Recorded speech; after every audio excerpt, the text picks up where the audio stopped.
Poster war कब बन गई यहाँ पे जुबानी जंग, ये तो अब देख लीजिए। जी हाँ, बटेंगे तो कटेंगे के यहाँ पर नारे अब हर एक तरह के नारों में कन्वर्ट हो चुके हैं। जैसे कि अब अखिलेश यादव ने कहा है, टालेंगे तो और भी बुरे हारेंगे।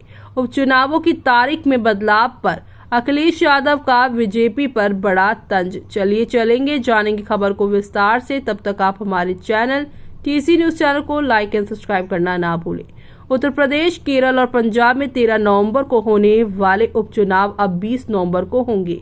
त्योहारों को देखते हुए चुनाव आयोग ने वोटिंग को एक हफ्ते तक टालने का फैसला लिया है। इस फैसले के बाद सपा मुखिया अखिलेश यादव ने बीजेपी पर तंज कसा है। उन्होंने सोशल मीडिया पर लिखा कि टालेंगे तो और भी बुरा हारेंगे। उनके इस पोस्ट को सीएम योगी आदित्यनाथ के बटेंगे तो कटेंगे के जवाब के रूप में देखा जा रहा है। बता दें कि 13 नवंबर को होने वाले उपचुनाव की वोटिंग को टालने के लिए कांग्रेस, बीजेपी समेत कई दलों ने उपचुनाव में यानी चुनाव आयोग से अपील की है। पार्टियों का कहना था कि कई त्योहार के चलते 13 नवंबर को वोटिंग कम हो सकती है। हालांकि चुनाव के नतीजे 23 नवंबर को ही आएंगे। तो वहीं अखिलेश यादव ने एक्स पर लिखा कि यहां पर टालेंगे तो और भी बुरा हारेंगे। पहले मुल्कीपुर का उपचुनाव टाला, अब बाकी सीटों के उपचुनाव की तारीख।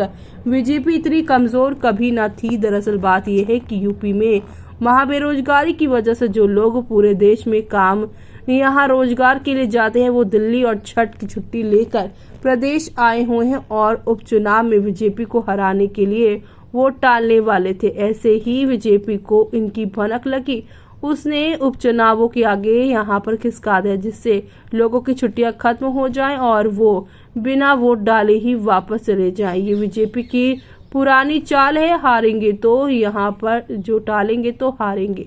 ऐसे में अब गौरतलब हो कि बीजेपी ने यूपी में होने वाले विधानसभा उपचुनाव की तारीखों में बदलाव की मांग को लेकर चुनाव आयोग को ज्ञापन दिया था। बीजेपी प्रतिनिधि मंडल ने अपने ज्ञापन में कहा था कि 15 नवंबर को कार्तिक पूर्णिमा होने की वजह से कुंद्रकी, मीरापुर, गाजियाबाद और प्रयागराज में लोग 3-4 दिन पहले इकट्ठे हो जाते हैं। ऐसे में चुनाव आयोग को कार्तिक पूर्णिमा को ध्यान में रखते हुए तारीखों को यहां पर बदलाव करना चाहिए और बीजेपी की मांग थी कि 13 नवंबर की जगह 20 नवंबर को चुनाव कराया जाए।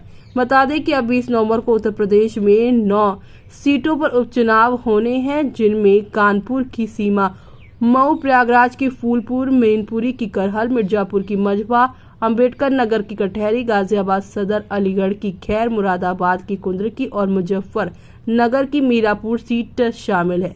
वहीं हाईकोर्ट में मुकदमा लंबित होने के चलते चुनाव आयोग ने मिल्कीपुर में यहां पर चुनाव की तारीख का ऐलान नहीं किया है। चुनाव के नतीजे 23 नवंबर को आएंगे। इसी दिन महाराष्ट्र और झारखंड विधानसभा चुनाव के नतीजे भी आएंगे। ऐसे में अब आपका इस पर क्या कहना है, हमें कमेंट बॉक्स में कमेंट करके बताना बिल्कुल भी ना भूलें आप।